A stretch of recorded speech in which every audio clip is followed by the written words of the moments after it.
orihinal, walang malas na tao. Lahat ng tao ginawa ng Diyos na mabuti. Kaya lang, ang tao merong ginawa sa kanyang sarili.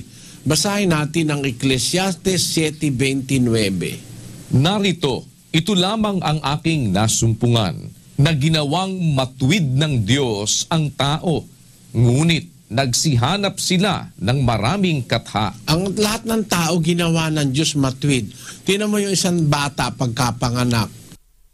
Ang bata kahit anong klaseng kulay, kahit anong itsura, pagkabata nakakatuwa eh. Ang bata malinis ang kalooban, walang masamang mata, walang masamang kamay ang bata.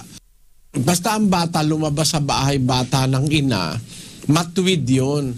Sabi ng Haring Solomon, nakita ko na ginawa ng Diyos na matuwid ang tao. Lahat tayo mula sa pagkabata matuwid. Ngunit ang ginawa ng iba, nagsihanap sila ng maraming katha, maraming ilusyon, maraming kasinungalingan, hindi totoo. Kaya tayo sumasama ang tao.